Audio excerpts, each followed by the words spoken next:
The invitation came in a gold-trimmed envelope that looked like it didn't belong in a place like this. Amora Hume had just finished scrubbing the 5th toilet of the day in the Obina estate, a place where wealth dripped from chandeliers and cruelty was served in wine glasses. When her supervisor handed her the envelope, it came with a grin that reeked of something more than sarcasm. "For you," he said, barely hiding his amusement. "You've been invited to the Obina Group anniversary gala this Saturday. Dress code? Ultra formal." He smirked. "Hope you've got something stunning in that wardrobe of yours." His laughter echoed behind her as she walked away clutching the invitation. Everyone knew why she got that invite. It wasn't kindness. It wasn't appreciation. It was bait. Amora was poor. She was thin from constant labor, not from fashion. Her uniform hung on her like forgotten curtains, and her shoes had been stitched too many times to count. She was a cleaner. And this party wasn't a reward. It was a setup, a chance for rich men and their plastic wives to laugh at her in public. But they didn't know Amora's truth. They didn't know she was once a boardroom queen. They didn't know she was the ghost behind one of Nigeria's most promising tech startups. They didn't know she'd given it all up just to stay close to someone she needed to expose. They had no idea who they were messing with. The Obina mansion sparkled like a diamond. High-profile guests filled the grand ballroom. The scent of wealth and pride floated heavier than the designer perfume in the air. Then, everything stopped. From a black Rolls-Royce stepped a woman in a crimson and gold gown. Her skin glistened, her walk was calm, her presence loud without a word. Heads turned. Conversations paused. It was Amora. But not the Amora they knew. The thin girl with tired eyes was now a mystery wrapped in elegance. She climbed the mansion's stairs as if she had designed them herself. Inside, Obina Chukwuemeka, the billionaire host, nearly dropped his champagne. "What the hell, is that her?" he asked no one in particular. His wife, Adiz, whispered, "That dress alone must cost 2 million. And her necklace, that's pure diamond, Obina. I know because I priced the same design last month." "She must have borrowed it," Obina said quickly, then smirked. "Doesn't matter. She's still poor. And she's about to be tonight's joke." But even as he said it, he couldn't shake the cold wave crawling down his back. Amora walked in with her head high, her back straight, her eyes like steel. Obina clinked his glass. "Everyone, can I have your attention?" The crowd fell silent. "I'd like to welcome someone very special tonight. One of our most devoted employees. You've seen her push mops, clean toilets, and scrub our marble. Please clap for Amora, our loyal cleaner." A wave of laughter roared across the ballroom. Phones went up. Cameras flashed. But Amora didn't flinch. She walked forward slowly. One step. Another. Her heels clicked against the polished floor like a countdown. Then she spoke. "My name is Amora Hume, CEO of Zayla Technologies, the new company that owns 12% of the Obina Group." Silence fell like a hammer. "I came here tonight not to be mocked," she continued, pulling a thick folder from her purse, "but to correct history, and to expose the man who's been stealing from his own investors for years." She handed the file to a reporter standing nearby. Obina blinked. "What is this nonsense?" he shouted. "You're a cleaner." Amora's lips curled into a half-smile. "I was undercover," she said, "to gather proof. And now, I've got it all." Gasps. Whispers. Panic. She walked to the center of the room. "And tonight, this party is no longer yours." The ride home that night was silent. Amora sat in the backseat of a black Range Rover, one of the many assets she had quietly acquired through her shell company. The driver said nothing, but his eyes flicked up to the mirror again and again. He had known her for months as the soft-spoken cleaner. Now he looked at her like someone seeing a ghost. But Amora wasn't thinking about the driver. Her mind was back in time, 10 years earlier, to a rainy day in Boston. She had just found out the truth. 10 years ago at Boston, USA, Amora stood drenched in the doorway of her office building.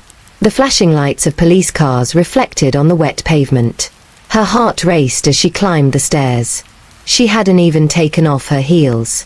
Her phone rang. Again. And again. Don't go in there, Amora, her friend Imani had warned her. But Amora did. She found her office ransacked. Laptops gone. Safes open. And more than $4 million gone from the company accounts. Her co-founder, Kelvin Miles, the man she had built the company with, the man she was supposed to marry, had vanished. Along with every cent. And worst of all, the papers left behind made it look like she was the one who had committed fraud. She was questioned by the FBI for months. Even though she was cleared eventually, the damage was done. Her name in the American business world was blacklisted. Sponsors pulled out. Invitations stopped coming. Her investors turned their backs. Her reputation ruined. She fled to Nigeria. But not to hide. To rebuild. Now, Amora boldly stepped into the quiet of her new apartment. She kicked off her heels and walked barefoot across the marble floor. The gold-trimmed invitation still sat on the dining table. Now a trophy, a symbol of poetic justice. She opened her laptop. Multiple files lined her desktop. Project Phoenix. Obinna fraud evidence. Chukwuemeka Shell Co. network. Everything meticulously labelled.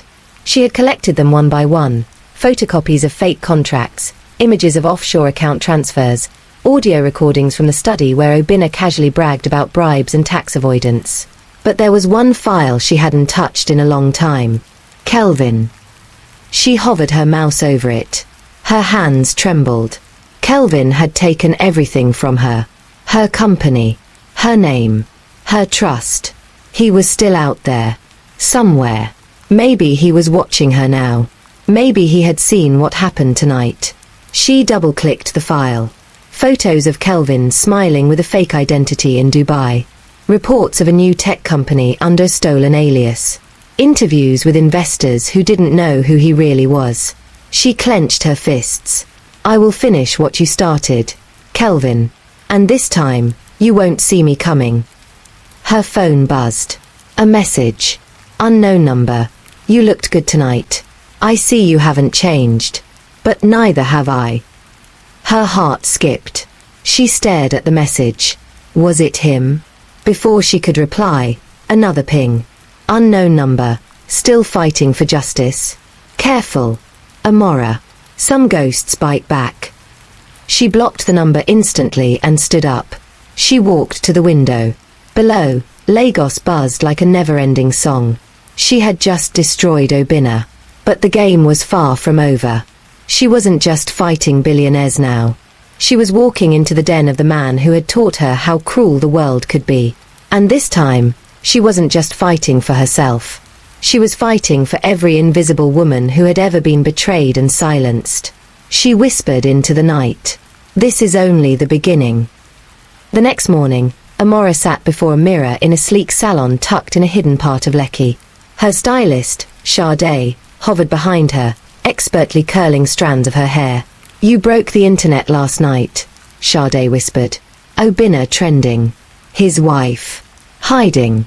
But you look like revenge itself. Amora smiled faintly. It's not revenge. It's justice. But even she knew, justice never came without blood. Sade nodded and sprayed a final mist over her curls. They won't see you coming next. Amora's next stop was a discreet law firm where her trusted partner, Femi, waited. He slid a brown envelope across the table. Court order processed. We freeze all his liquid assets by Friday. And the press? She asked. Star News wants an exclusive. Channels TV too. But, he hesitated. But what? He leaned closer. Someone leaked part of your Boston history. The Kelvin incident. It's trending in private forums. They're calling you a scammer turned snitch. Her jaw tightened. Let them talk. Femi shook his head. This might be bigger than talk. I traced the leak. It came from someone using the codename KM Dawn. It's him. Amora. Kelvin's back. Her throat went dry. He's not just watching anymore, Femi added. He's playing again. That night, Amora returned home and found her apartment door slightly ajar. She paused. Her instincts, sharpened by years of betrayal, kicked in. She stepped inside slowly. Nothing looked out of place. But the air felt wrong. In the center of her bed was a black envelope. No name. No stamp. Inside, a photo of her younger sister, Kyoma, laughing at a cafe in Abuja. Written on the back. "You're not the only ease I remember. Choose your next move carefully." Her hands shook. This wasn't about money anymore. Kelvin was hunting her past. And if she didn't move faster, someone innocent might bleed for her sins. The sun rose slowly over Lagos, painting the skyline in amber and orange, but Amora's apartment remained dim. She hadn't slept. Her sister Kyoma's photo lay on the glass table like a ticking bomb. She stared at it for hours, memorizing every detail. Her smile, the date written on the back, the cafe's background. Kelvin had been close. Very close. She dialed Femi. "I want Kyoma pulled out of Abuja immediately. New number. New address. Put 2 of our best on her tail. Quietly." Femi didn't argue. Already in motion. Amora hung up, then opened her closet and pulled out a case she hadn't touched in years. Inside was a burner phone, an encrypted USB, and a dusty revolver. "I hoped I wouldn't need this again," she muttered, loading the revolver. Later that day, Amora walked into a luxury penthouse on Banana Island, another asset owned in someone else's name. Seated inside was Zainab, a former investigative journalist turned cyber spy. Still living 2 lives. Zainab asked, sipping coffee. "I don't have that luxury anymore," Amora replied. She handed her the black envelope. "I need to know how Kelvin found Kyoma, and I want his digital trail burned." Zainab's fingers danced over her keyboard. "He's good. But he slipped. He used a dead VPN node in Budapest, one I've traced before. Give me 48 hours. "Make it 24, Amora said. "He's baiting me, and I intend to bite back." By midnight, Zainab sent her a ping. Kelvin had made a dummy investment under new alias in a Lagos-based startup. They were hosting a tech mixer the next evening. Amora got dressed. Black jumpsuit. No jewelry. Just focus. At the mixer, she blended in effortlessly. Music played. Investors mingled. Then she saw him. Kelvin. Older. Beard now. But the same calculating smile. He didn't notice her at first. Until she stood beside him at the bar. "I hear Dubai's boring this time of year," she said casually. He turned slowly. Their eyes met. "You always did like dramatics," he said. "And you always did like running," she replied. They both smiled. But behind their smiles were bullets neither had yet fired. Kelvin leaned in. "You want war, Amora? Fine. But remember, wars cost more than money." She raised her glass. "Then let's see who goes bankrupt first." Kyoma stood in the balcony of her new apartment, staring out at the Abuja skyline, unaware of the storm closing in. Meanwhile, Amora sat in her office, reading a document that Zainab had just sent. Kelvin's investments were tied to a larger conglomerate, one she had once pitched to back in her Boston days. Everything was coming full circle. Femi entered. Zainab decrypted a final message. "Kelvin's planning to flee tonight through a private airstrip in Benin." Amora stood. "Not this time." She made a call. "Activate Protocol Ashes." That night, as Kelvin approached his jet, he found himself surrounded by federal officers. He smirked. "Took you long enough." From the shadows, Amora stepped forward. "You taught me patience." As they cuffed him, Kelvin turned to her. "You won this round. But this game, it never ends." She looked him in the eye. "Maybe not. But your part in it just did." 1 week later, Amora hosted a press conference. Behind her stood women from all walks of life, former victims, whistleblowers, fighters. "I was once invisible," she said. "But silence is no longer our shield. It's our weapon." The room erupted in applause. And in that moment, Amora wasn't just a cleaner, or a CEO. She was the storm.